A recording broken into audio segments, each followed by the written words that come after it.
Welcome, welcome, welcome, everybody, to another Sunday of When Black Women Gather. My name is Helen Higginbotham, and this is a space that I've created for Black women to come and share experiences, engage in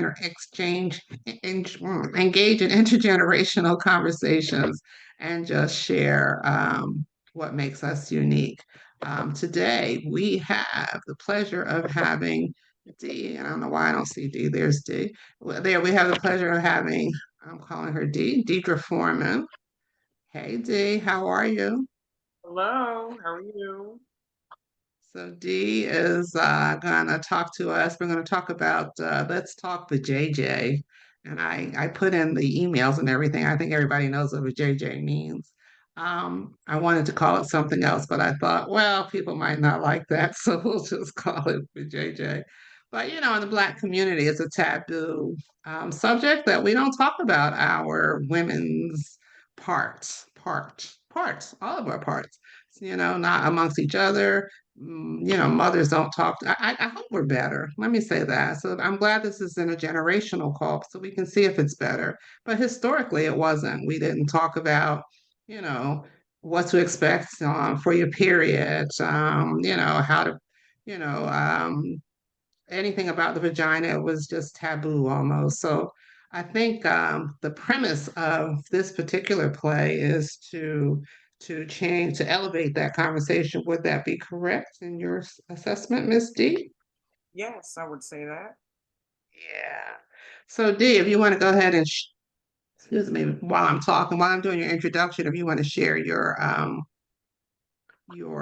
play notice, that would be nice if you wish to. All right, I'll So, start.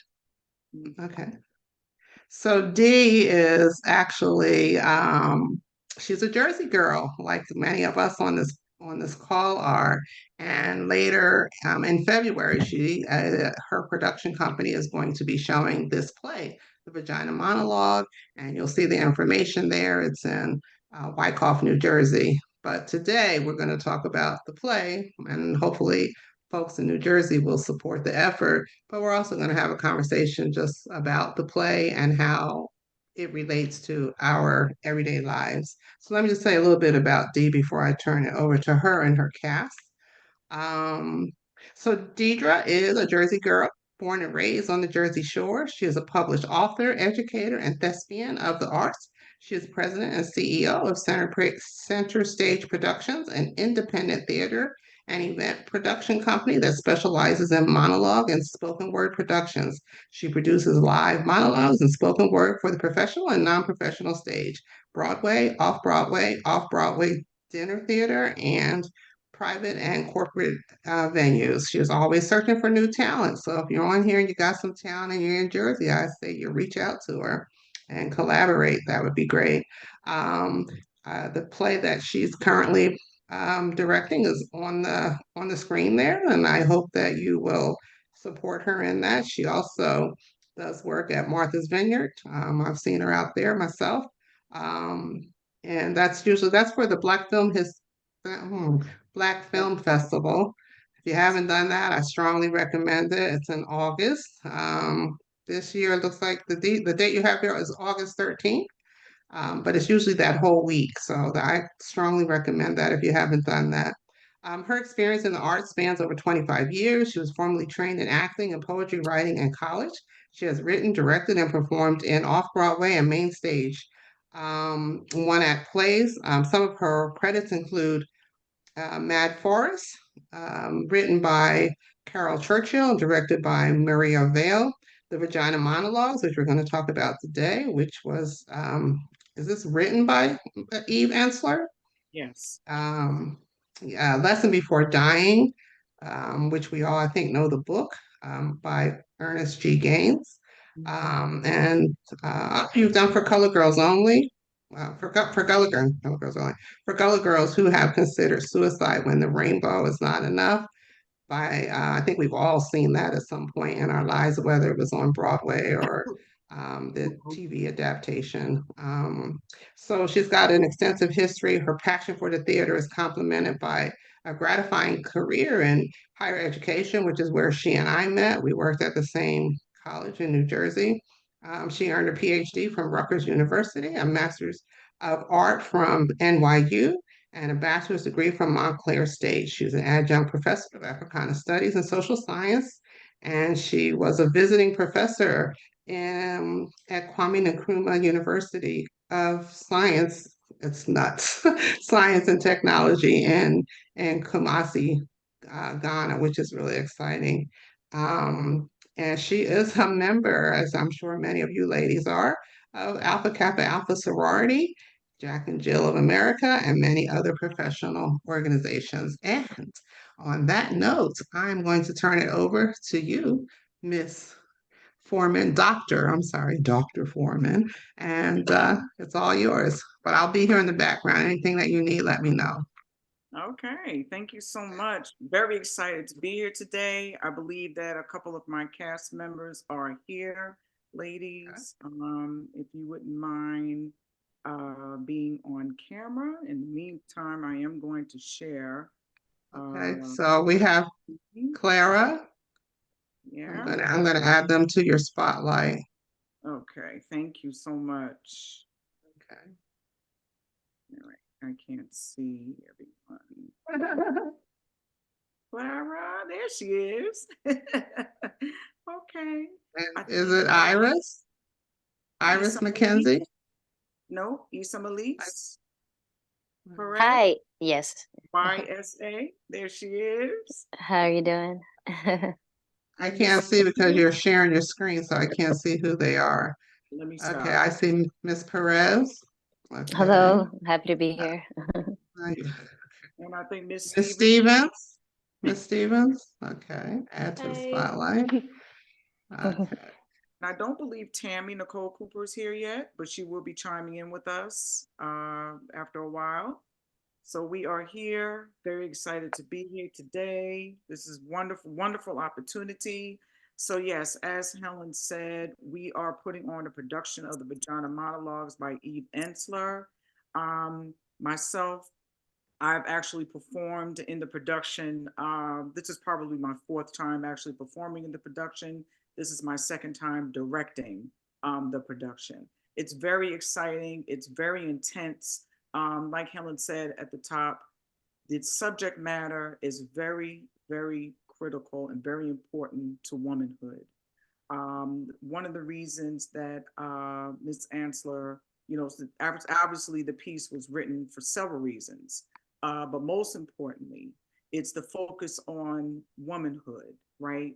It's compiled. The actual performance is made up of an array of monologues, each dealing with distinctive viewpoints of the feminine experience. So it addresses the areas of, sex, love, rape, and menstruation, quite frankly. It consists of a theme throughout the play that the vagina is a tool of female empowerment, and it's essential to the expression of uniqueness and our individuality as those of us that identify as women.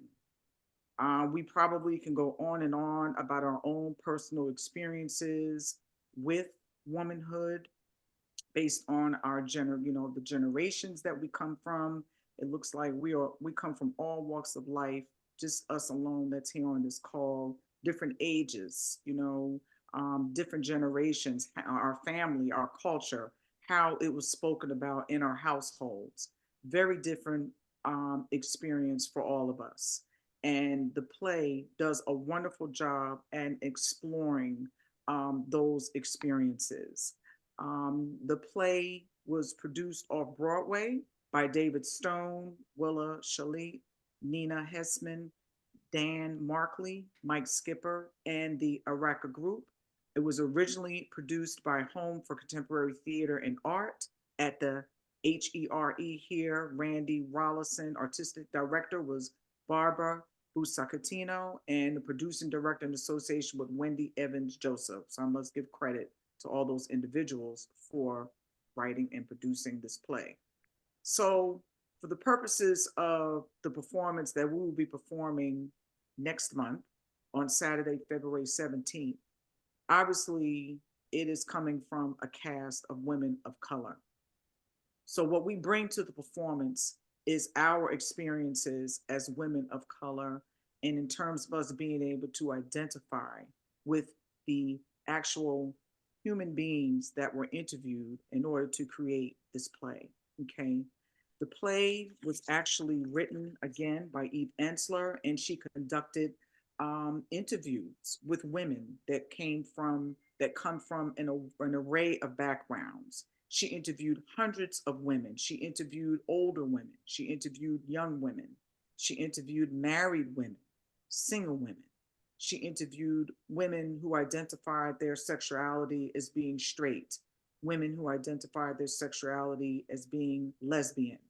She interviewed women from all racial backgrounds. She interviewed um, African American women. She interviewed Native American women, Caucasian women, Jewish women, um, Latina, Hispanic women.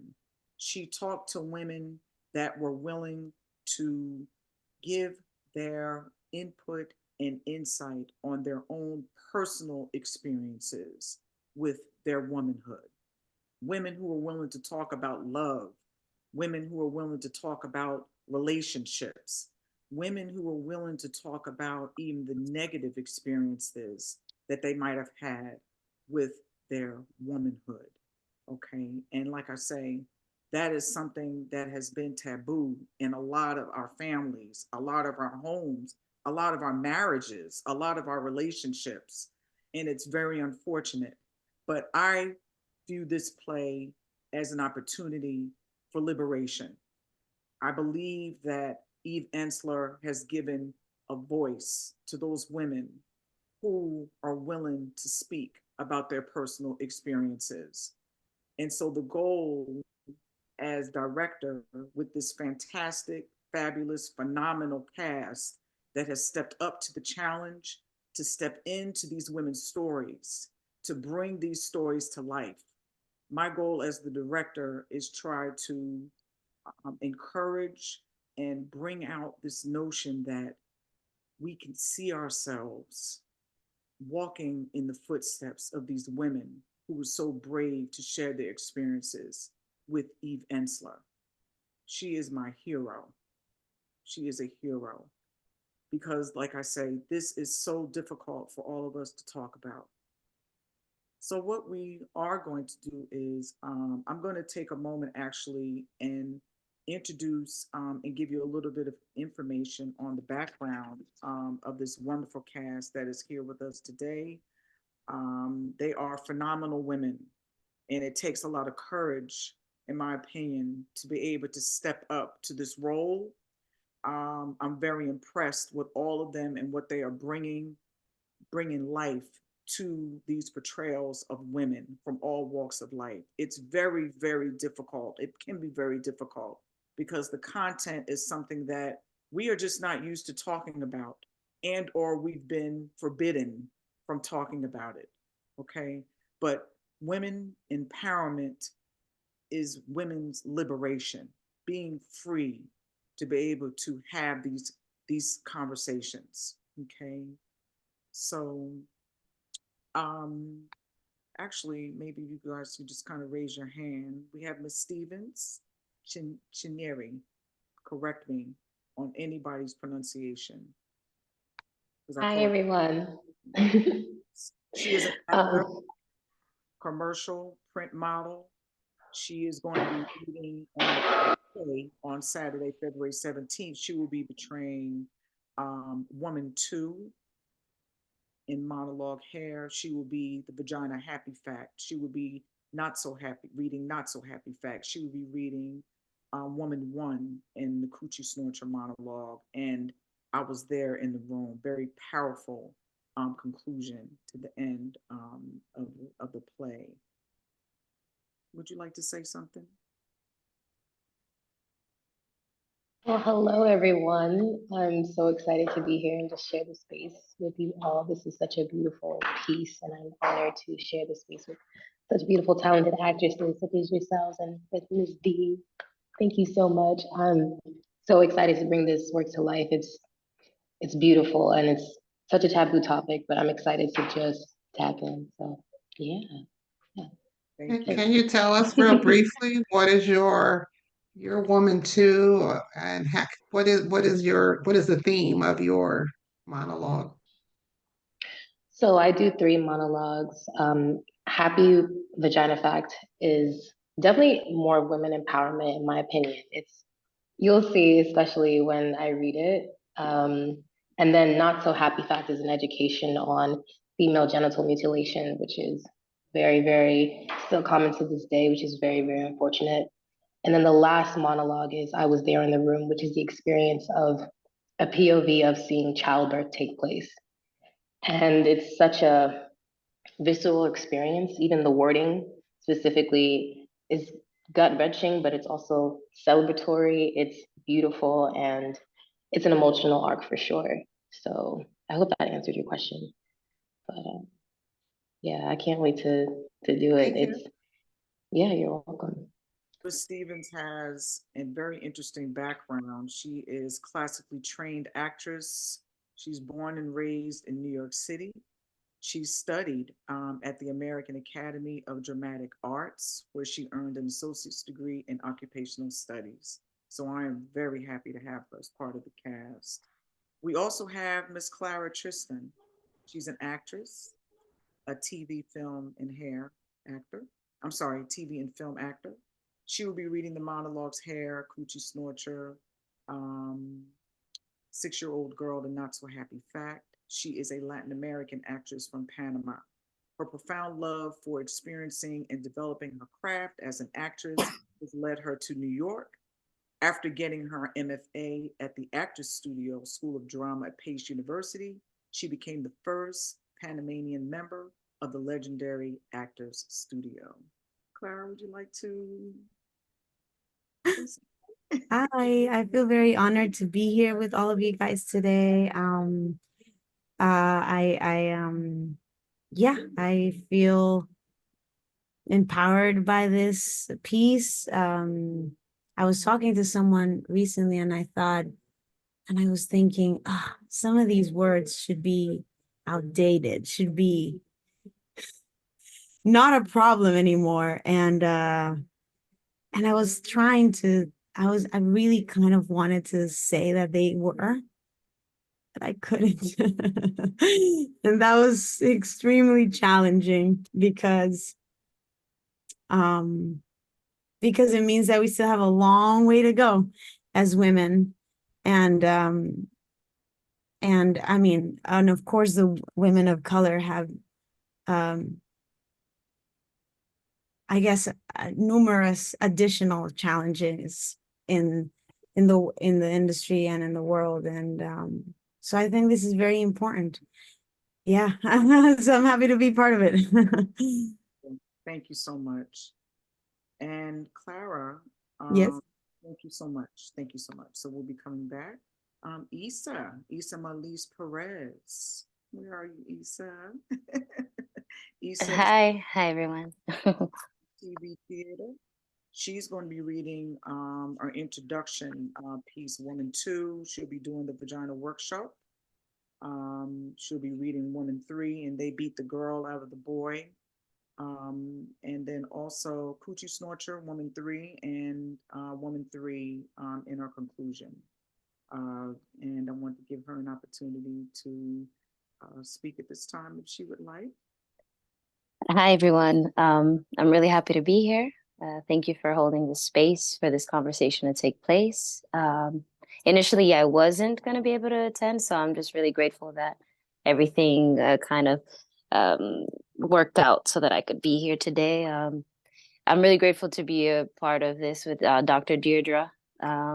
What can I say except say for what everyone has been saying, and to add to that, I'm just excited to be representing a role for the monologue that I will be focusing on. I'm excited to representing a discovery. This woman who's talking about the vagina workshop is a woman who clearly had the luxury of kind of finding herself in a space where she had that ability to, to be put in a place where she could discover the wonders of having a vagina and discovering your clitoris. Yeah.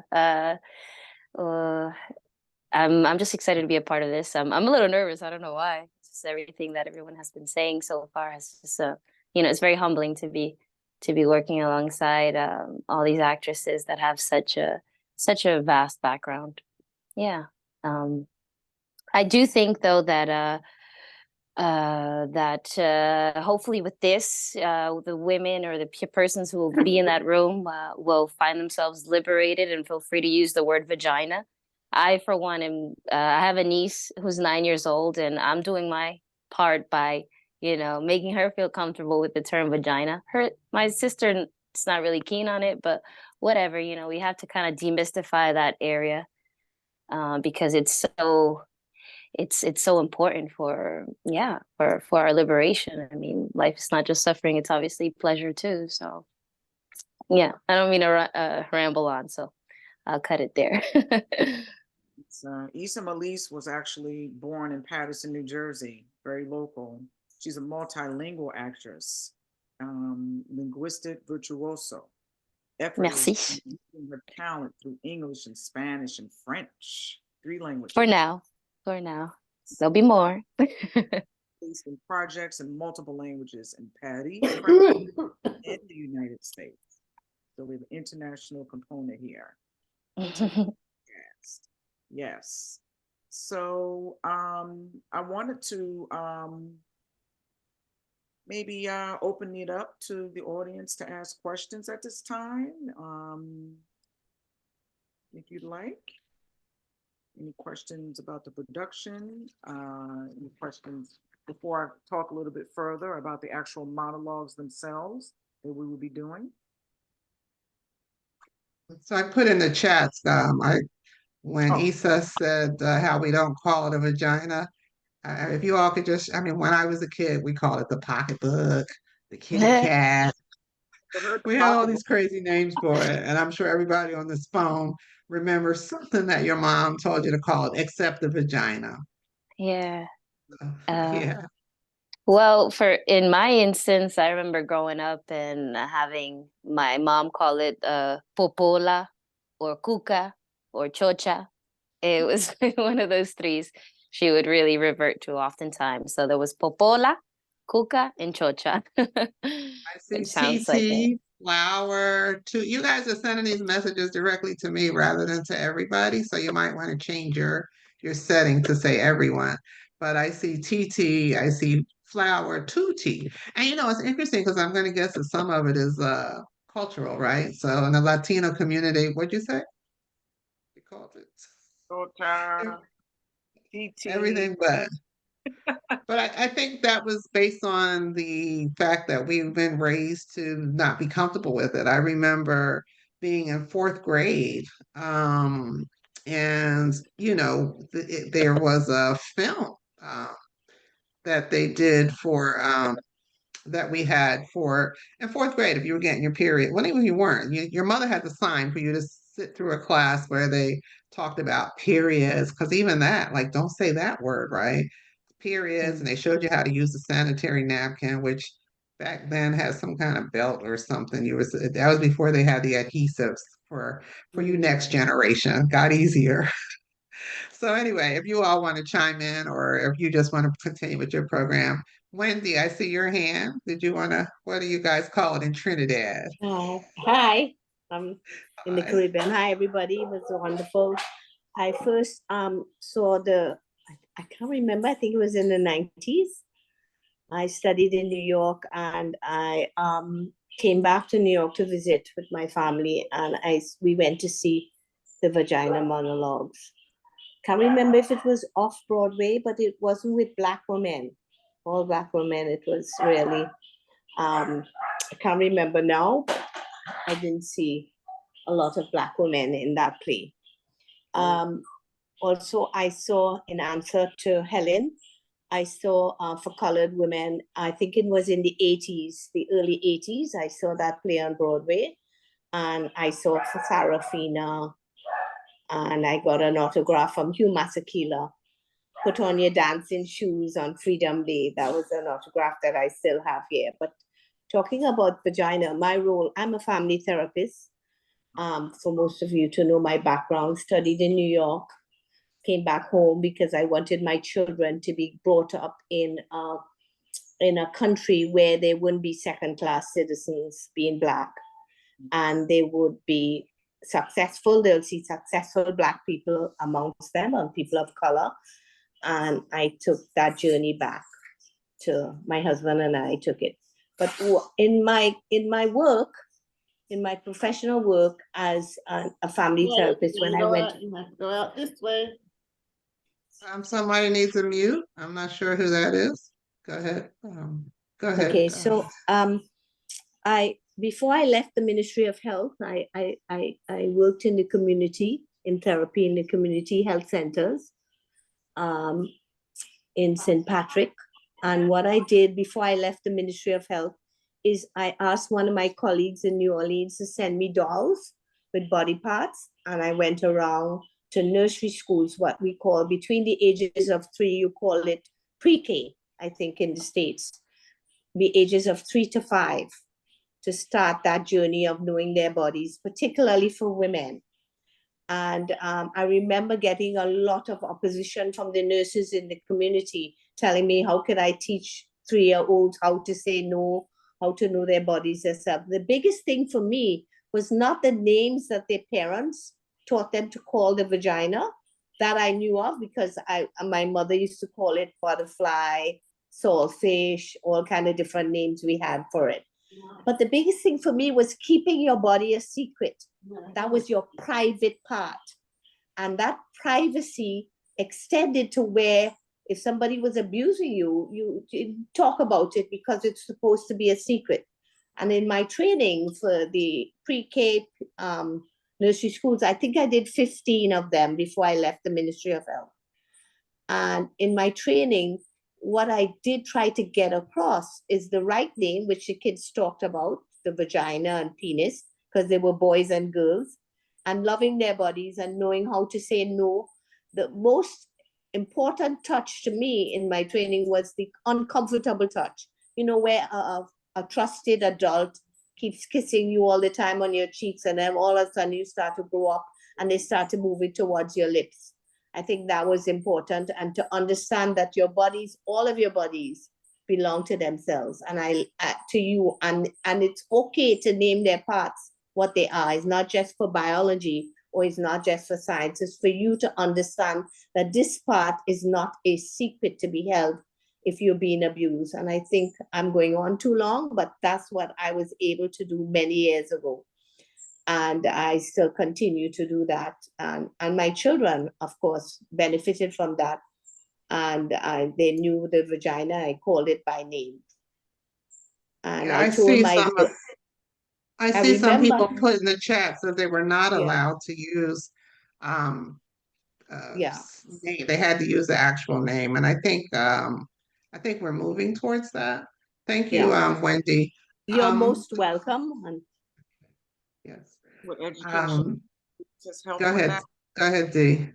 I was just going to say, I think with education offerings in schools has helped with, us becoming more comfortable with using the proper terminology, right? In terms of generation. I don't know if anyone can speak to having, they used to call it like a sexual education, sex ed course, right? What they're trying to take out of some schools in some states, but in any event, you did have to get your parents, permission in order to teach these things. But just speaking from my own personal experiences with regards to my son, actually, who was, born in the millennial time in 2000s, he was taught, he did have sexual education in school.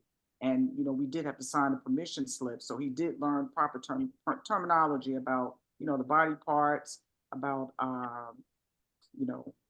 all the different things that, in terms of relationships and marriage and things like that, that he could encounter. And so I think that has helped. I think that has helped. And if the families reinforce what the child is learning, which is, the purpose of getting parents involved in the conversation, that definitely has changed a lot. But you have cultures. We still have families that function on, function culturally. And it has remained the same from your great grandparents to your grandparents to your parents, all the way to you. And because of that strong family culture, there's no diversion, there's no change, there's no evolution, if you will, with regards to how you make reference to womanhood and manhood. Yeah, I saw by chance, I saw a video uh last night. It was just a short snippet thing.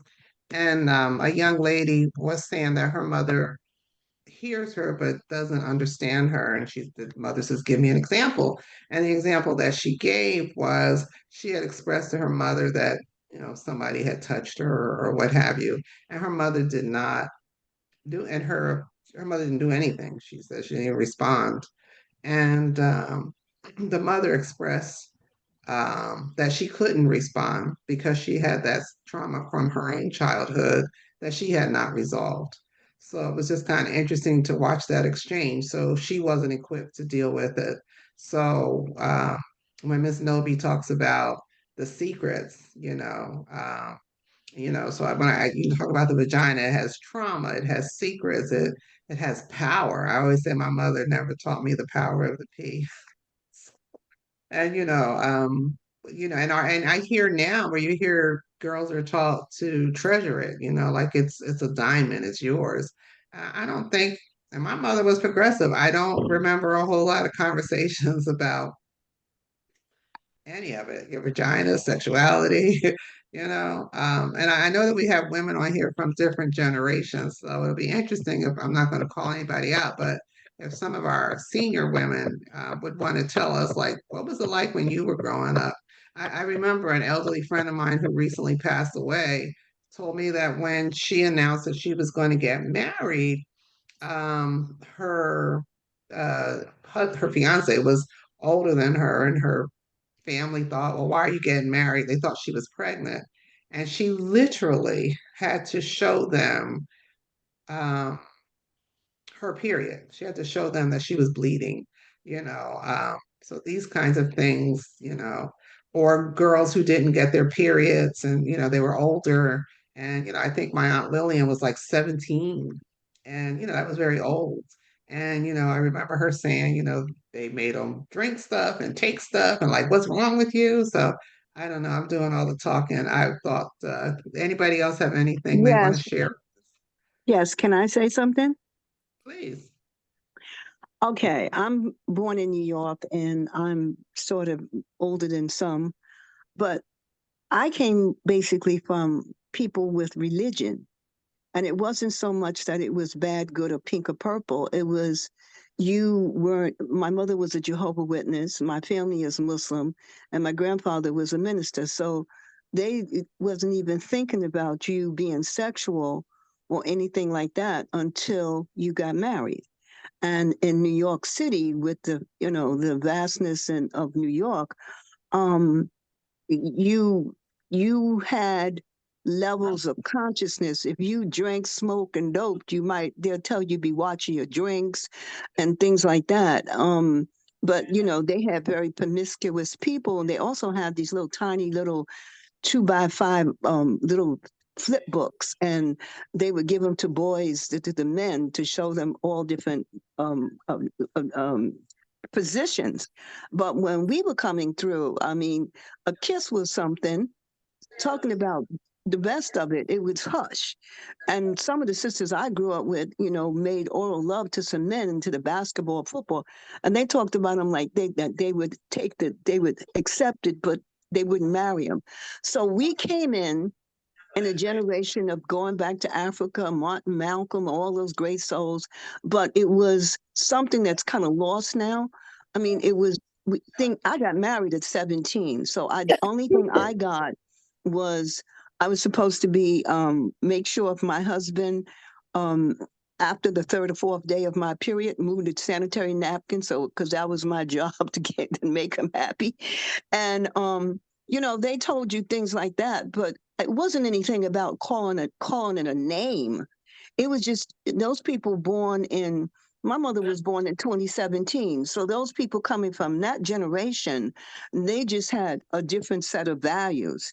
Now, the value system has changed. God is not in school.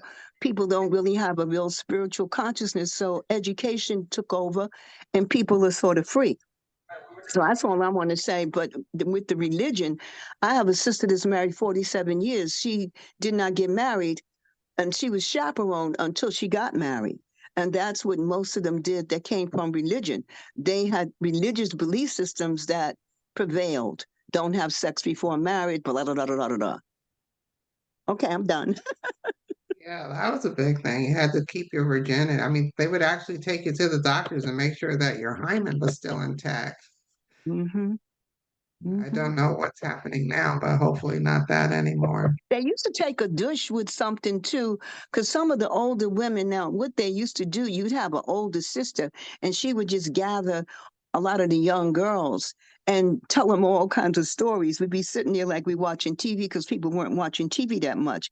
And I never forget this one. This sister was very heavy, and she was telling us, and we had no be no more than about 14 or 15, and she was saying how the man thought he was inside of her vagina, but she had made a crease in her leg and he was inside of her thigh or something. And I never forgot that, So you would get people Clara's being a little, face. yeah, you would get a little stuff from but not what you said something, sister, because then the next generation had sex education in school and they were talking about birth control and things like that. Can I say something? Please. Hi, this is Felicia. I'm from New Jersey. I know Helen. She was my professor at Rowan. And I'd like to say I'm 53 years old. I'm going green. And growing up, my mother was a young mother at 18, and basically was, she came out of the house and really didn't have a lot of knowledge to pass down to us as we grew. My brother was born first, and I was born 2 years later. So she never spoke about it. She would say little things here and there as far as hygiene, but as far as going into anything other than that, she never spoke of it. However, my father was a person who taught me what I needed to know about being a young woman. And he started talking to me about the age of 12. He would buy me books. He would sit down and talk to me about everything. I could come and talk to him freely, even though initially it was uncomfortable and embarrassing. After talking to him a couple of times, I felt, more comfortable with sharing things. And in turn, it helped me as a parent now be able to talk to my children and share openly and talk about anything and everything. And that includes them friends. If they need to come and talk about something, whether it's abortion or STDs or sex or anything, they know that they can come and sit down and talk, because by keeping it hidden, they don't know. So it's either social media, friends with misinformation, and a lot of our young women are misguided. And so being able to be open and take away the taboo for them and let them feel comfortable, knowing they can come and talk to somebody, is key. Perfect. That's interesting. The father. Have you heard that before, Dee? You ladies can jump in. You're not just you can jump in, and I know, Dee, you're going to have them do a few sentences of, or however you want to do this. This do your thing. But No, some of the what's the nuances about what's the nuances about your rendition that makes it Black, different from what Ms. Ensler might have done? yeah, I think number one, we're actually acting as the women who were interviewed, right? We're not just reading the monologue. We become these women. So the portrayal to the audience is that this is real life experience. So we adapt and internalize their emotions, for example, right? We internalize and, process whatever changes that they might have gone through in these experiences. So we I don't want to call them characters because they're actual women who are telling their stories, but we bring these women to life on stage. Whereas in most cases, in terms of the play, um, I know that it's basically, like a reading, essentially, right? It's not really, and then so obviously, the soul that we as women of color bring to in the rhythm and the tone and the beat, in terms of how we speak and how we, read the lines and how we bring that character, that person, that woman to life. We have our own way of doing that. So it's almost, I call it women of color's way of knowing. Um, and then making a connection to that woman, like truly engaging in her interview and the things that she is expressing and saying, and us, we as actors, becoming one, with that monologue, you know. And in the beginning, it's difficult because some of these women, and it may or may not be an experience that you've had personally. A lot of these, a lot of the instances, it's not my own personal experience, but as an actor, it is our job to create that portrayal and to bring life, to that voice, to those words on the page, bring life to that. And so that's how it is different for us. So as the director, I'm a firm believer that, you know, actors have to find their own voice, in creating that, in bringing that character or that person to life. And I believe that that's what these phenomenal women, as a part of this cast, have done. And we're going to bring it on Saturday, February 17th. And we hope that everyone will be able to join us. And just some, the things that we've been talking about, we talked about generational, like for example, one of the monologues that Clara is going to be doing, where she's gonna, she goes through and you're gonna watch her grow from a little girl up through adulthood. And she kind of takes us through a series of experiences that she had starting as a young girl. And it's probably a lot of things that we might have experienced, by being confronted with an older guy, you know, being confronted with another female, a teenage female, being confronted, in instances where you've grown up in a household and your parents might have had a lot of company, a lot of cup parties in the house, and maybe there was a man who, looked at you a certain way, and it was a friend of your father, as a friend of your mother. How do you react to that as a child? How do you internalize that as a child? What does that do to you as you continue to grow and learn about your sexuality? What does that do to you? What type of woman do you become if you had a childhood experience? So that's explored, like I say, in one of the voices that Clara, will be reading. Starting out as a 5-year-old child and kind of evolving into teenage years, and that's something that we don't focus on enough. Like how our childhood experiences correlate with who we become as an adult, how we function in our relationships as a result of our experiences as children. And like I say, it just kind of goes on and on and on, the different voices, women who've been raped. What does that do to you as you evolve and become a woman? If you were raped as a young girl, you know, what does that experience do to you? What about the experience of discovering what you like in terms of your womanhood, right? You hear women say that they didn't learn from parents. We didn't learn about our sexuality in the home. So we may learn from our first time. And then that person, let's say if it's a man and a woman or a teenage, guy and a girl, for example, that kid, what does he know? And then we as girls, what do we know? We don't know anything. So we start relying on our partner to teach us, right? So we have Issa Malise, who has a different type of discovery as a woman who actually learns at a workshop. You know, she's going to learn in a public forum from someone else. She's going to learn about, what is good and what she likes and what she appreciates in terms of her own womanhood, right? So we probably can even relate to that, where we've had to learn from someone else. Or when did we get to the age where we were able to make these discoveries and we were mature enough to tell someone, our partner, this is what makes me happy, right? We're not Mm. someone else.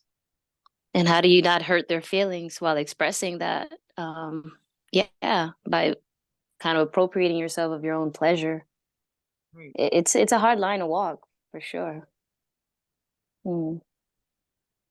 At what age do we become comfortable enough to tell our partner, I'm not happy? And then learning and discovering what makes you happy, because we never learned it. Yeah. So And, self and I think and I think a lot of us, the conditioning is that they're supposed to know. We're not supposed to know. And if you do know, how'd you learn? And you're a bad girl. Oh, Where did you right? So I would like to think that those things don't still apply, but I'm gonna guess that they do. Um, yep. so yeah. Not much has changed. No, okay. I don't think so. At least I mean, then again, I have to say that I did spend 8 years in Europe, and I spent most of my 20s in Europe. So it was a different experience, getting to see how women kind of exuded their sexuality in a very kind of raw way that wasn't taboo.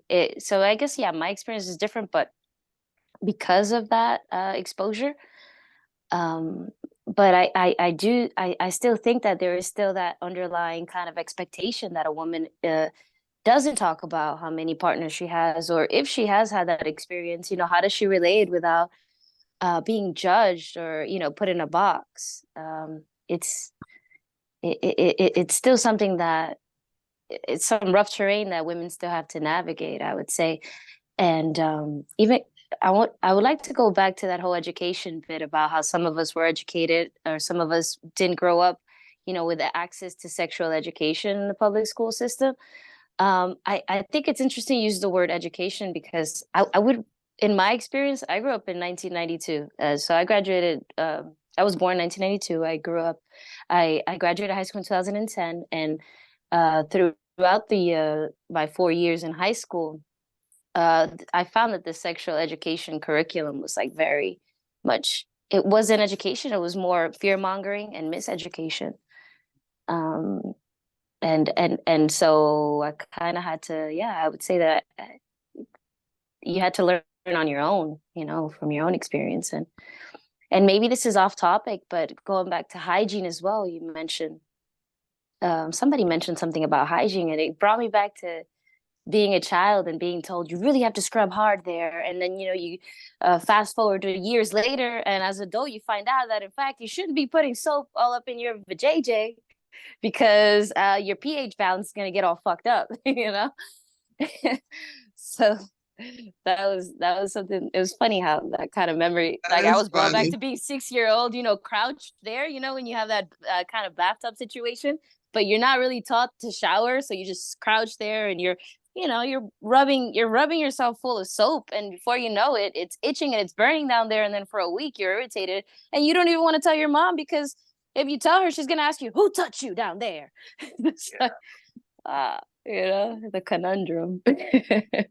That is, when you mentioned being in Europe, and there is I assume, I studied in Spain, but that was so long ago, more freedom around sexuality, topless bars, topless beaches, and here if a woman I was just in Jamaica in Thanksgiving weekend, and a Yeah. woman took off her top, and let me tell you, the lifeguard couldn't get off that bench fast enough to tell her to put it on or leave the beach.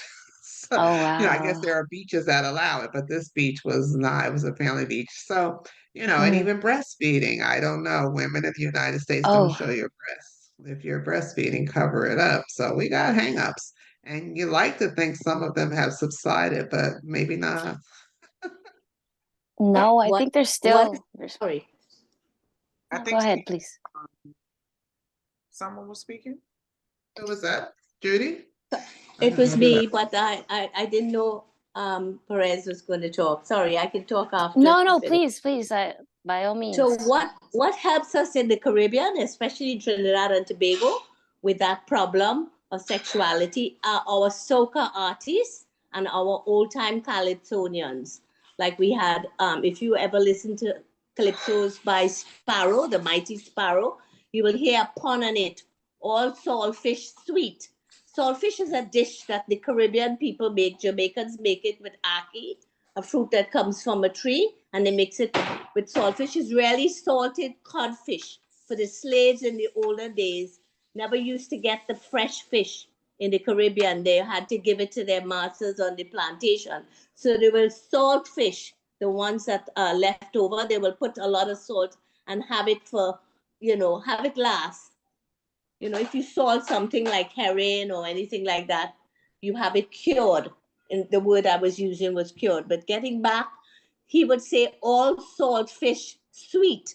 That means young salt fish, old salt fish, all of it is sweet. So we were brought up on our sexuality being talked about by Calypsonians and like soca. A new soca artist who we just lost. His name was Black. He came out with a song, a soca song, talking about if you don't touch your woman's vagina, somebody else is going to touch it for you.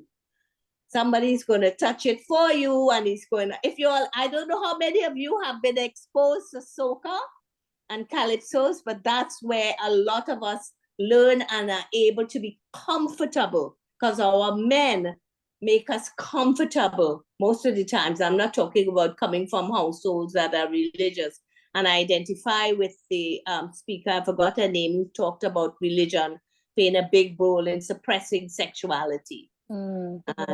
So I don't know how many of you, maybe you could answer, how many of you have been exposed to our soca music in the Caribbean and calypsos? Yeah. So it's shed a light on us and the new songs that come out and shed the, and as I was thinking about that, I was thinking about this guy called, the singer says, we're not, I just forgot his name. We're just not ordinary people. Who sings That's that? John Legend. Winner? Yeah, Legend. John You know Legend. what Yeah. pisses me off about that song? I'll tell you what some people, I make my mistakes, but I make my mischief, but you make your mistakes. If you all ever listen to that song, we as women, we made mistakes, but he's just a little mischievous. I'm sure some of you haven't tuned into that. I tuned into that because I teach human sexuality. So I tuned into that song. And I'm always amused actually, at the fact that we make mistakes, but he made his mischief. So, I just wanted to share that with you. That's how we got to be more relaxed and more focused on our sexuality as women. And it's nice to have a partner who asks you, what do you want, if you feel good and able to talk about it. And I've been married for 48 years. I got married at age 5. Just fun. I got married at 19. Both my husband and I were 19. So we I grew believe you. sexually together, and he was open towards pleasing me, and I was open towards learning. And so that's it. That's what I wanted to share with you all. And I lived in London at age 13. My parents migrated to London, England. I lived in the city. I was invited to a 14-year-old birthday party in Holland Park. I was 14. I couldn't believe the parents left the whole house to this 14-year-old girl. And all they were doing was kissing and making love. I told my brother, take me home. Of course, he was 16. He took me home and he went right back. Because he was supposed to do that as a boy. I But it's wanted to share interesting that that with you you. it's interesting that you introduced music because I think music and let's talk about music. So during I remember my mom, the Isley Brothers had what was it, Shake, Rattle, and Roll, and they were not allowed to play that on the radio. And then when my generation came along, I don't know, 76, 70s, I guess, 60s, whatever, the music was just suggestive. And we were singing those lyrics as children. You didn't even know you were talking about. Yeah. But now the music is it's I don't I'm stuttering because I shudder to think that our children are truly learning about sexuality from videos and from what they hear. And you ladies are much younger, so please chime in and speak to this. Like, are they learning from the music that's out there? There's nothing left to the imagination. And I don't know, have we gone too far to the other extreme? I Chineri, go ahead. Yeah, I've seen some videos where I saw some little kids dancing to Sexy Red song, and I'm just like, hold on now. Like, that's a little too much. And then, there's also the other side of it where we're talking about women empowerment, right? Be proud of your sexuality, boast on it. Like rappers like Cardi B or also Little Kim, so it's definitely different generations, but we're seeing so much more of I'm owning who I am 100%, unapologetically. Because when it comes to the man, yeah, go ahead, talk about how many women you've slept with or what you did to them and all that other stuff, and it's not a problem. But it's it's tricky, right? Because you want a woman to discover this on her own, but the references that she's getting is that the right reference at a certain age? When do you leave that up to the parent to teach them, or do you let them learn on their own? So it's very interesting. And my generation, definitely, I'm a millennial, 92. So seeing that then and then now, it's definitely a shock, for sure. For sure. I think it's difficult. I mean, as a parent, I'm 1970 and I have children that range from 16 to 26. Trying, being brought up to respect yourself, and then you're trying to teach your children that, and then they put this music on, and it's like, Mom, you don't know, things are much more advanced. They know way more than I ever did at their age, and they've experienced way more. My oldest daughter, she had 2 children by the age of 19. So, she's bisexual, she's open with it. We all talk about it freely. So it's a whole different ball game from how my mother was brought up to how I was brought up, and then trying to relate and try to teach them the way to respect themselves. When, like you said, women empowerment is telling them, oh, you can still be this way, overly sexual, with your behind out and doing all this extra stuff, because it's acceptable now socially, and that's all they see. And then it's hard to teach them how to that, you can still be sexual and not have to have your whole body on display for everyone. So it's definitely hard to share. Like I said, I was open. I don't have problem open, and they talk very freely, but they use very interesting terms in regards to what I use. But I let them speak, so I understand where they're coming from, so I can relate better to them. Sometimes it's difficult to hear because they've also experienced some things very young that they really shouldn't have. But again, following friends and social media and trends, they feel like because they're at a certain age and everybody else is doing it, it's okay. Right. For me, I think that the most important thing is that there is, I guess not all communication or all deliveries in life, when you deliver a message, is not all deliveries are not necessarily positive or land the same way. But I think that what's important right now, that there's more openness to information, which I feel like is different from before. Well, I don't think that I'm an immigrant because I've learned that this is stolen land. But what I think that from not being raised in America, I still have the very conservative upbringing. So it's been self-discovery that I think is like you were saying, all these songs that are talking about, being unapologetically yourself. I think it's this invitation for self-discovery. And I think it's also inviting men to be open to the conversation, because if not, then next. Yeah. I think that's a great point, especially for our production. I want to encourage men to attend. You Yeah. know, the focus, is not being marketed just to women. We're trying to encourage, male identifying individuals to come out, to learn about those voices of women. It's important. And I think that it would even make them better partners in a lot of instances if you are partnered with, a person who identifies as female. It can help you in terms of improving communication. Because, like my sister said, a little earlier, you were fortunate enough, you got married at a young age, and you and your husband grew together, and he was willing to hear you and listen to you, and in terms of wanting to fulfill your needs and make you happy in all ways. Where in a lot of instances, I can even speak from personal experiences from my friendships, my talking to my girlfriends and things. The first thing they would say is he didn't know anything, or it was a horrible experience, or whatever the case may be. And a lot of times that has to do with, the lack of maturity, or the lack of male identified individuals, as knowing what to do, for, because we don't communicate it and they're not learning. So who knows the answer, right? Mm. Who's And the the answer? Very confidence. interesting. Yeah. I don't know if there are any Hey, brothers on the call right before now. Clara goes, I want to have her tell us a little bit, but I want to come back to what you just said, because I think it's from my generation. I think we might be, and if some of the old senior women can address it, I think that we were the first generation that talks about, Johnny was a good lover, so and so was a bad lover. Because I'm thinking the generations before, like I've only had sex with my husband.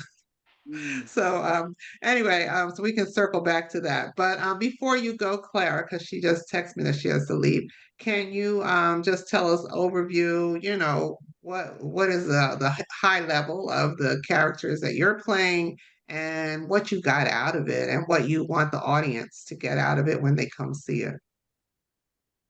Wow, I don't want to use the word empowerment again, but I guess love. Let's use the word love. Love for yourself, love for other women. And I'm like impressed. I can't believe there's 61 people here. I'm sorry.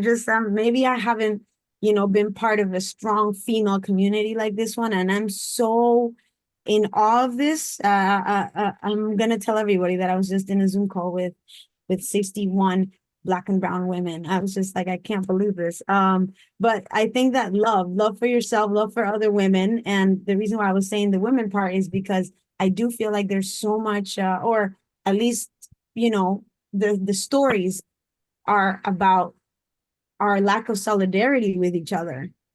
And the fact that we're here talking about all of this, and talking about what concerns us and how we want to move forward, I feel like I think that that's what I want people to leave with, at uh, uh, a similar experience, a similar lived in experience where people can feel that they relate to, and that they can feel that they're not alone. So yeah, I think that that's what I would like people to leave with all of Somehow the. talking to you, I can see you're going to bring the fire, and you're gonna share that with your audience. So I'm gonna good. tell you guys a little bit of just a couple lines of what one of the monologues that I'm gonna do, because I do think that it starts with love, and it's just a segue to what I was saying about how I want people to leave with love. So are you guys ready?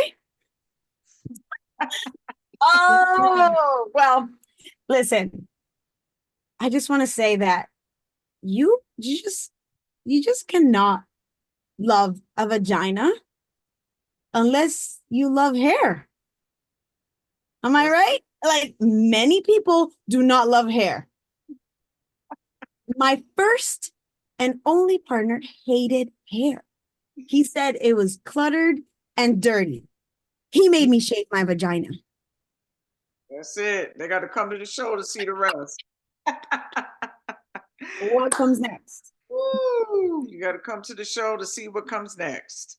If you want Like to know that. what comes next, what happened after he made me shave my vagina, then I can't wait to see you there and shake your hand and be like, love your hair. That is a thing because I think this new generation does hate hair. Back in the day, hair was the thing, if I'm not mistaken. But now say hair, everybody shaved, their whole body shaved. Thank you so much for joining us. And I'm not in New Jersey, but if I were, I would be there. But I'm encouraging It's so those easy who to are. get here, I promise. You think Super I'm easy. coming to Get on this? the Aren't you waiting 190. for? You get on the You're 190 waiting for. Second Street You're or the waiting little. for snow. I'm in Florida. I'm not coming to snow. Oh no. Okay. But anyway, thank you so much. Did any of the other ladies want to share your character and maybe a tidbit of what you're going to be doing?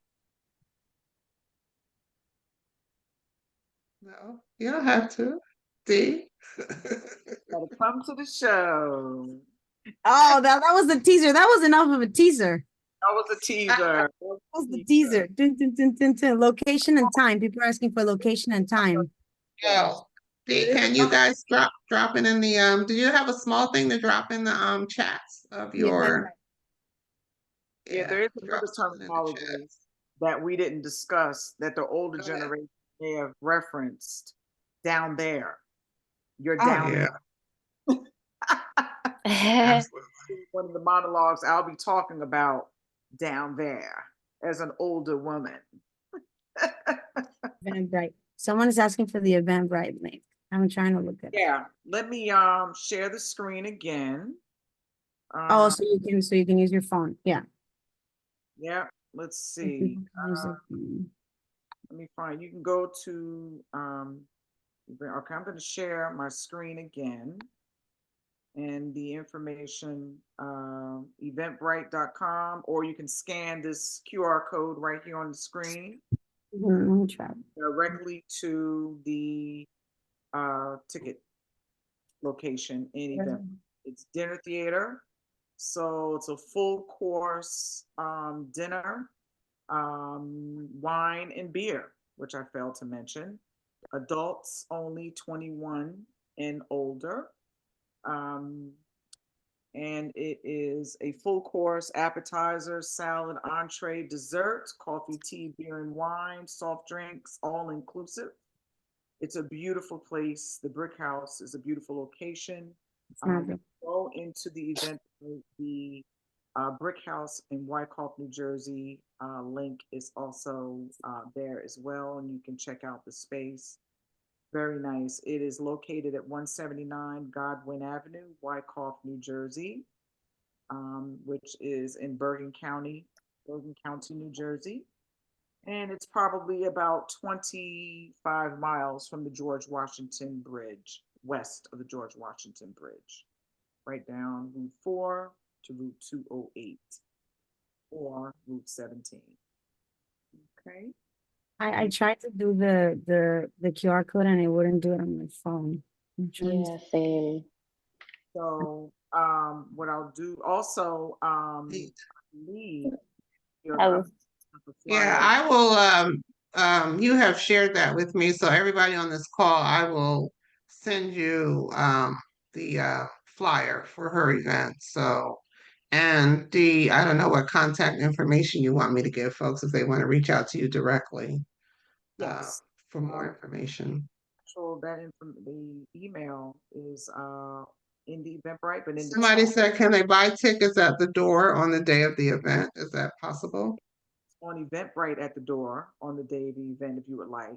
Tickets will be on sale up until the day of the event. There's no cash transaction at the door.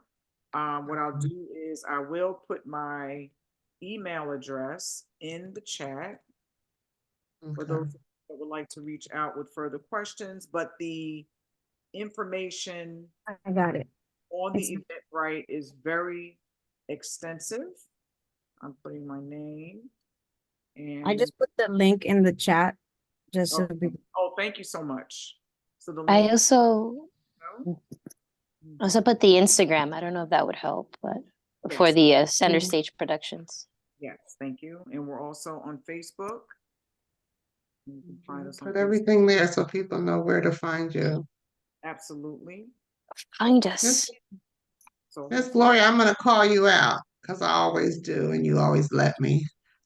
Bye, Miss Clara. Thank you so much for coming. Gloria, what do you want to share with us? What was it like for you being a teenager? Did your mom talk to you about sexuality, your period? Like what?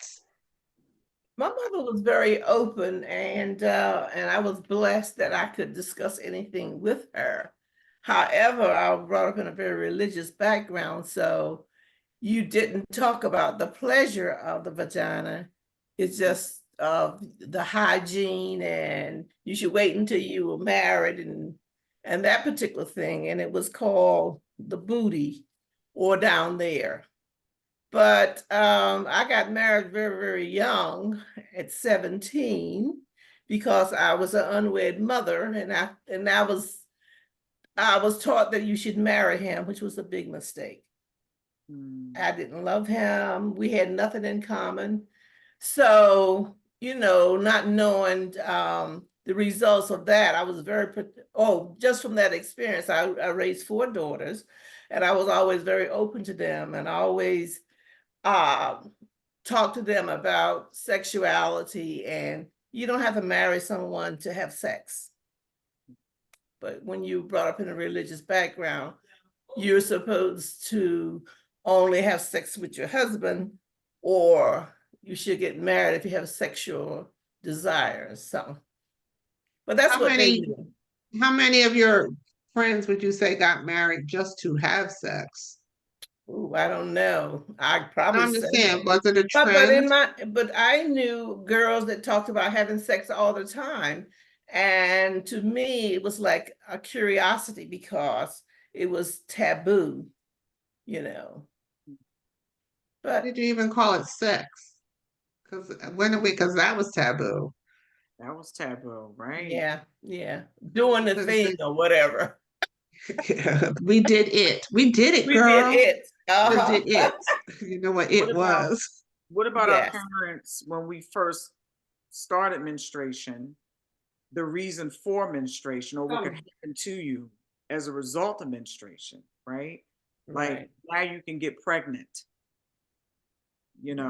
so you becoming mindful of the fact that, okay, I'm 11 years old, I don't even know what you're talking about, Right. telling me that there's a correlation between that and becoming so almost like a scare tactic, right? For you to be mindful that this body change that you're going through, now that's what that means. And that's the only thing that it means. Right. I'm just surprised not only of older people now that is getting married because they think I'm lonely, and if I want to have sex, I must marry someone. And they're not making very good choices, just marrying, for that sake, because of the religious background that you cannot, have sex other than being married. If they lose their husband, they're searching for a husband instead of a friend, and that's sad.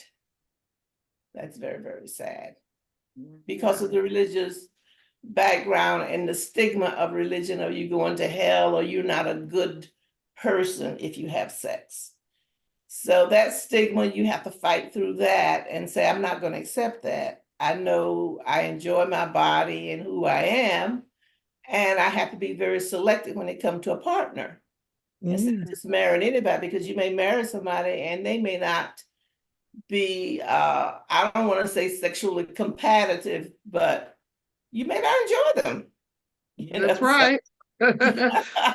These people who said don't wait until you're married. I mean, I've never been a mother, but I think that's the last advice I'd give my daughter. You better test it out beforehand because you're going to be stuck with it. Oh, I didn't mean to say stuck with it, but it might not be to your plate. And Lifetime these people commitment. I know who I married my high school sweetheart. I'm like, really? That's all. That's it. That never ever. I mean, I would imagine if you marry your sweetheart, that's high school sweetheart. I guess at some point you want to know about I guess if you don't know anything different, then it's a beautiful thing. I don't know. Right. I But think that thank you, Miss. yeah, Go man, ahead. one other point. I think it's not so much marrying someone, a sexual partner. You should have something in common with that person that you But enjoy, yeah, not just yeah. marry someone because I want to have And you sex. need to have more than sex because sex is not going to keep it together, right? So if you can't talk to each other, if you don't enjoy one another, sex is great, but at some point things stop working, you know, things just change. So you better have something more than that. Yeah. Vanessa, I see you have your hand up. You going to speak to us as a pastor, a lawyer, or a Black woman, or all of the All above? three. I'm a black woman before I'm anything else with a very healthy Yes. vagina. But I just wanted to speak to what my sister just spoke on in terms of women who are getting older and lonely. And I work with a lot of women and I teach a women's Bible course and I teach Christianity and sexuality.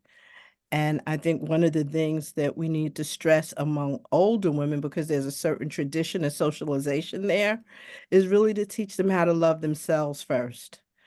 And sometimes, especially women who've been married like 40 and 50 years, which I find to be incredible, it's the man is just a habit. They haven't been with themselves long enough to know themselves without a man. And so, when someone, unfortunately, when a spouse dies or they leave you, it's always good for women to just take some time and learn who you are in the absence of that person, no matter how much you love them. Because clearly, when you've been married that long, you are not the same person you were when you got married. So it just takes a while to find yourself. And I also think that a lot of people get married because they're afraid to be alone and they're afraid to age in the house by themselves. And Right. sometimes it has nothing to do with the sex. What happens if I fall? Who's going to pick me up? I mean, it's very practical sides of being a certain age, but I really encourage women to learn who they are and enjoy themselves and learn to touch their own bodies. And these are things that when we read the Bible from a traditional point of view and from a colonialized perspective, we don't understand that. Right. Even when we read Song of Songs, we don't understand what's going on in that book, or even Ruth, how it's been misinterpreted to oppress women, wait for Boaz. Ruth did not wait for Boaz, right? That's wrong, but we never interrogate the text. So I always encourage women to interrogate the text and to look at it from a different perspective. And that's Pastor Vanessa too, Bible teacher. Uh, and, and lawyer Vanessa said, get a good I knew she contract. was going to show up. I knew the pastor was going to show up. But lawyer Vanessa said, get a good contract when you own that property. Get your prenup Yes. before you get that second or third husband. Get your paperwork in order. And so anyway, but God bless you. I enjoy the work that you do, and I enjoy hearing you today. Thank And you. I'll send you information about my Bible study on sexuality and Please women. do. It's Oh, wonderful. and I Thank also want to clarify something. I wasn't talking about the husband I'm with now. This is a second husband. Girl, we know all about you in time. Oh, I'm sorry. I wasn't Happily referring to you married. specifically. And I've been married for 46 years and still madly in love. Oh, And that's they still have wonderful. sex. Oh, We yes, know we this. do. Wait a minute. Ma'am, I wasn't referring to you specifically. I No. know. Oh, I I just work was, with a whole host of women. A lot. Yeah, a whole lot. Amen. Well, I want to thank you all. This was a wonderful Yeah. conversation. We need to do it more often, with or without the production. We are going to be doing the production after the February show. That announcement of the date and location will be coming out in the next coming weeks. Plan to we'll be on the road, Jersey Shore, Martha's Vineyard. It's an important conversation. So we'll be in touch with that, with those future performances. But for right now, planning for Saturday, February 17th, again at the Brick House, Wyckoff, New Jersey. Please email me. I put my email in the chat if you have any further questions. And again, tickets are on Eventbrite if you're interested. It's dinner theater. So, okay. All right. And I have to thank you so much for bringing this conversation to us. Absolutely. And I wish you all well on your performance. Somehow I can already tell it's going to be, I just love the whole thing of like it being a dinner Yeah. theater. I love that. You eat a good meal. Somebody asked about the price of the tickets. Did you publish that? I don't know. It's in it's in the Eventbrite. Actually early bird specials from now until January 27th. So try and get your tickets now. But it's for your dinner, like I say, full course dinner will be served. Okay.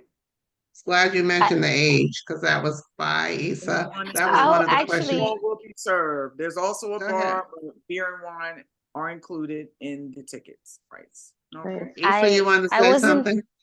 I did, yes, in the spirit of what Madame Gloria was saying. I thought there was a line with regards to the monologue of my character. So I figured, like, why not give you a little preview? All right, here goes. Then the woman who ran the workshop asked us how many women in the workshop had had orgasms. 2 women tentatively raised their hand. I didn't raise my hand, but I had had orgasms. I didn't raise my hand because they were accidental orgasms. They happened to me. They happened in my dreams, and I would wake up in splendor. And that's all, folks. That's it. Nail it. Woo! You hear that accent, everybody? All right. Studied in France. All right. Thank you so It's much. great. It's gonna be All great. right. love it. Even that, the big O. People don't talk about the big O. There was a lady on one of those reality things last week who announced to the world she'd never had an orgasm with her husband, and he was just because that's his manhood, right? Like, yeah, we're all actresses at one time or another, aren't we? Uta Hagen said, show me a 30-year-old and I will show you an actor. And that is so true. Yeah. Yep. 100%. All there. Come check us out. Yes, Please. that's beautiful. Please. Go ahead. All right. Are you all? I think they're leaving. We can hang out here for a few more minutes just to talk about anything that you all want to tie up. And Dee, good luck. Issa and Chinyere, is that how we say it? Good luck Yes. to all of you. I have Thank complete you. confidence that it's going to be a sold out event. And Yeah. I hope you will come join us again on another Sunday. Absolutely. Of course. Thank Yes. Thank you Bye, so ladies. much. All Bye. righty. Bye. Such a you. pleasure. Thank Absolutely. you. Bye. All right, ladies. So that was an interesting conversation. Yeah. You all can come off mute. Please come off mute. Let's talk a little bit before we wrap it up. That was fantastic. Good. I'm glad you all enjoyed it. Yeah, it is a taboo conversation that we don't talk about. And it's just interesting to me. When we talk about what's happening with young women today, I think that in itself is another whole conversation because I think what young women call empowerment, women my age call it something very different.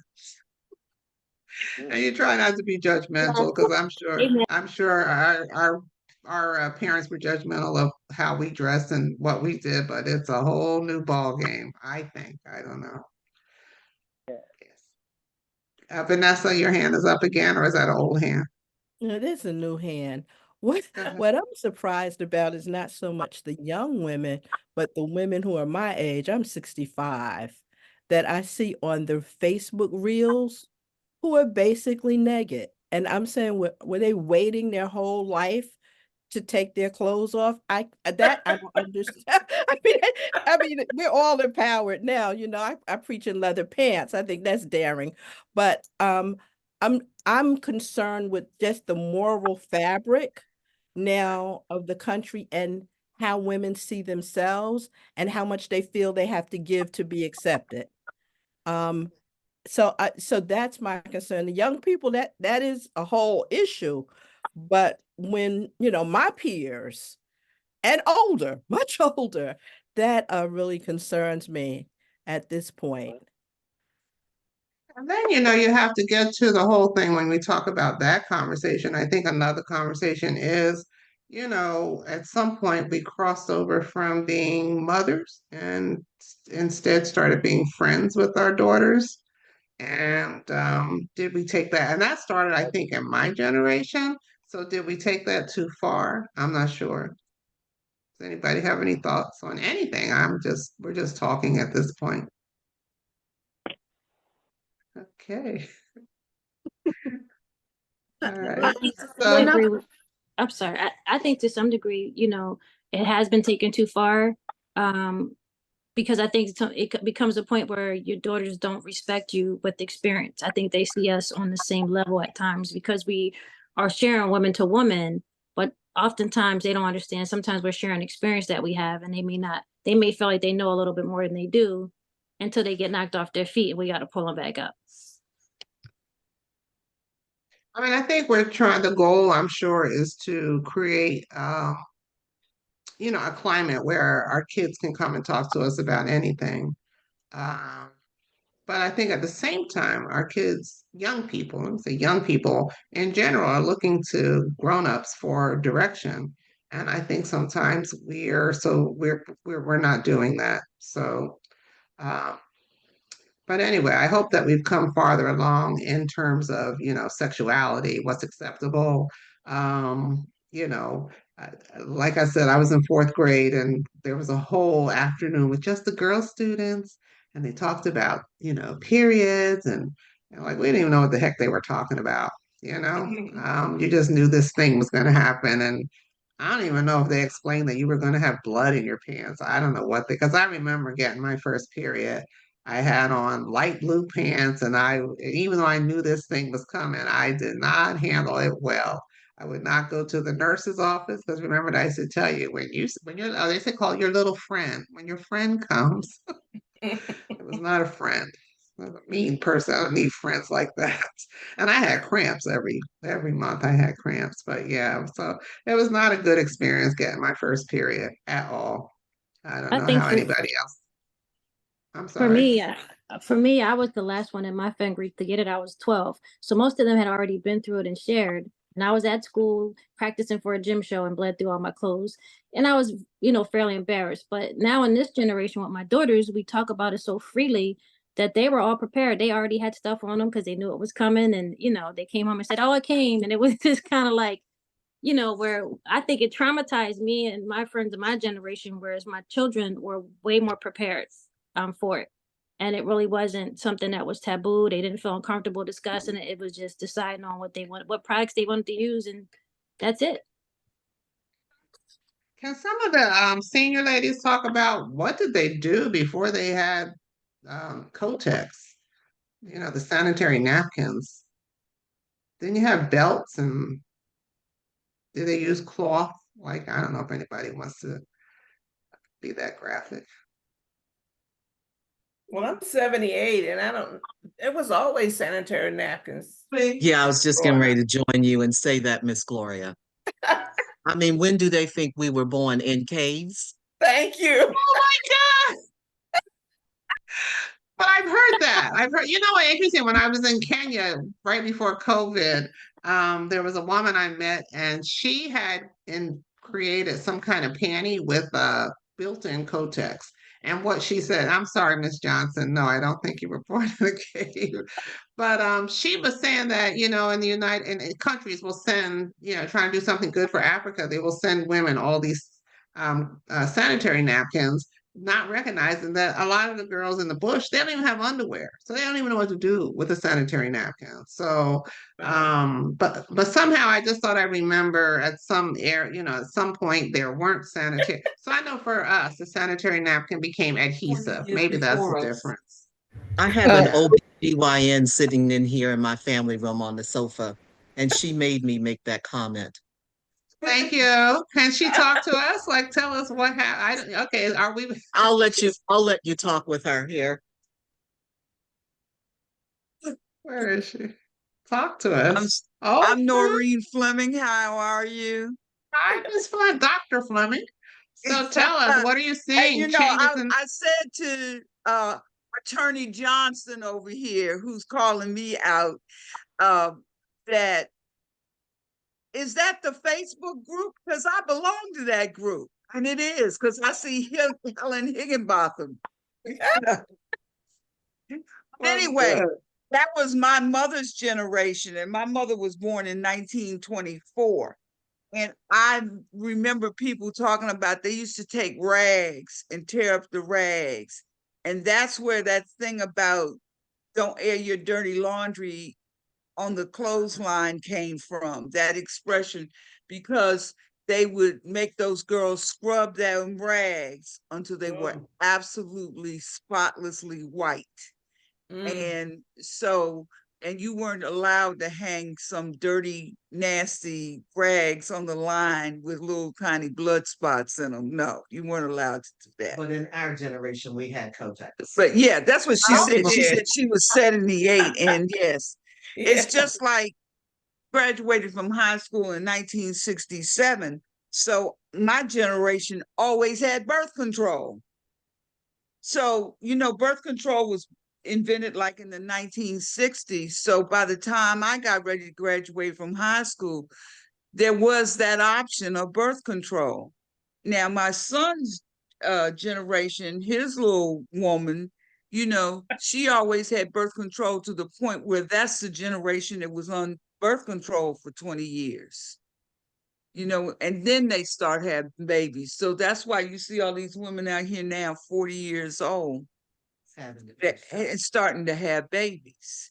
When I went to medical school, the general theme is if you hadn't been pregnant by the time you were 19, you probably were infertile. Because that, even though there was always birth control, everybody just didn't take it. Wow. And we still had shotgun weddings. I can remember people standing up at the courthouse, 7 months pregnant, 16 years old, and the parents are standing there looking like they wanted to hurt somebody. I bet you young people don't even know what a shotgun wedding is.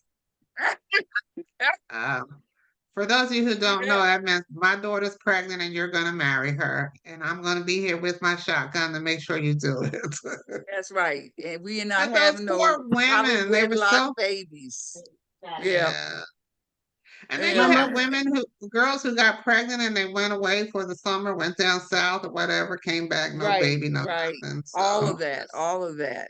I remember every stitch of that. But life has changed. Like I tell how many people, years did you practice?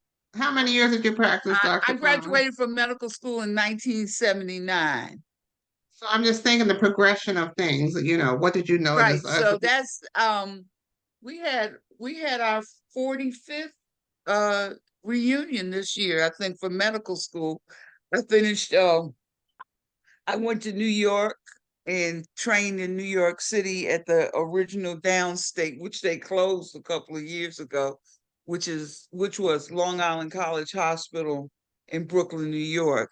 And in my book that I went to medical school with, the OBGYN book came from the hospital that I trained at, Roger K. Freeman and Henry Freeman. Those were the only two names in the whole book. And so I trained under Dr. Freeman. He was a little old man when I got there. And as a resident, I was pregnant. And the chief of OB came out and said, "You better get that baby out of there. We're not having no problems up in here, are we?" I was the only Black resident, okay? So you better be kind to her and treat her right. So, we might have to have you come back and talk to us about the progression of the profession and where it was when you got. Absolutely. Absolutely, anytime. I'm gonna give you back to Attorney Johnson over All here. right. Ladies, Okay. it was a pleasure speaking with each and every one of you. Okay. Absolutely. Thank you. Thank See you you. on Facebook. See you on Facebook, Dr. Facebook, Fleming. right. Noreen Fleming. You can DM me or I'll DM you and we can set up some kind of short meeting to talk about it. Okay. Absolutely. Look forward All to right. it. Look Thank you. forward to it. Okay. So listen, ladies, I think I mentioned earlier that I'm going this evening to see Tamala Mann perform. So How are I've you? got to, I am. So I'm going to skedaddle. Is there anything that anybody wants to just say before we sign off? I don't know. Is that you, Lola, that 862 number that keeps lighting up?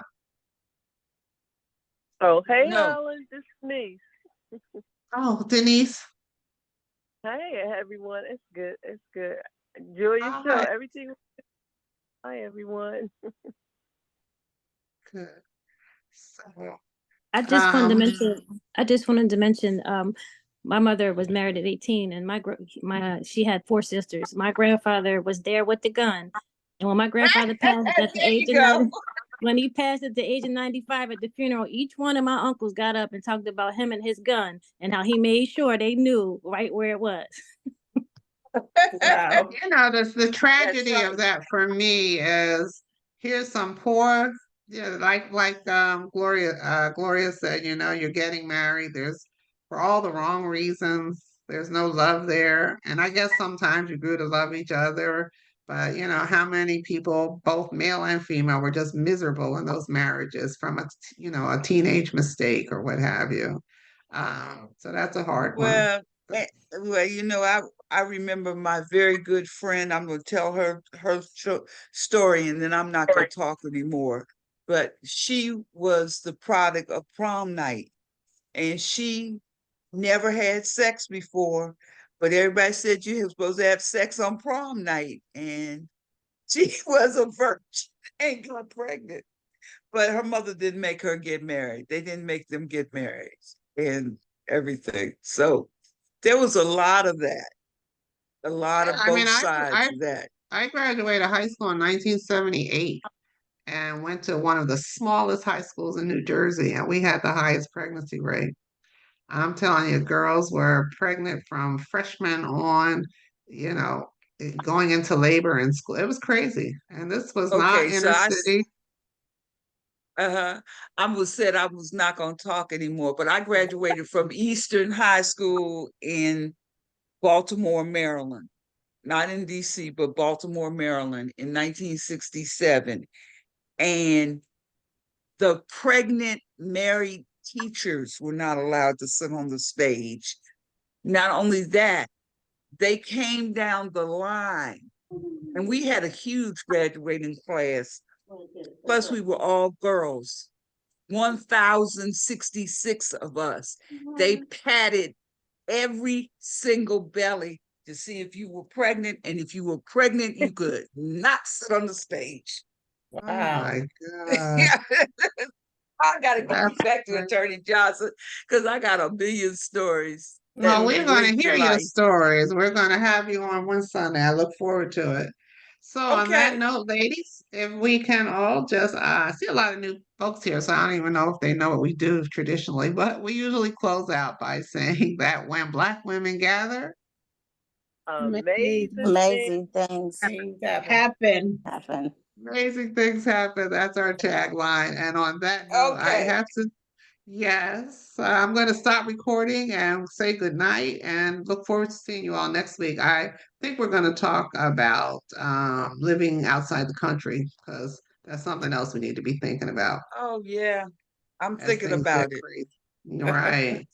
Yeah. Last So, year we would do every third Sunday, I think we had, a program on somebody who was living outside the country to not to convince us, but to tell us, that it's not an impossibility.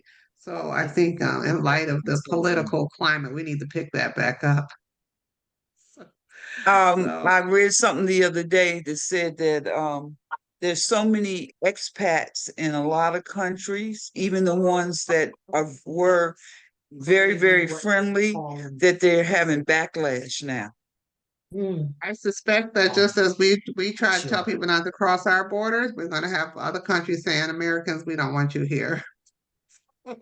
If you're going, you better Yes. get to stepping like right now. So let me stop recording.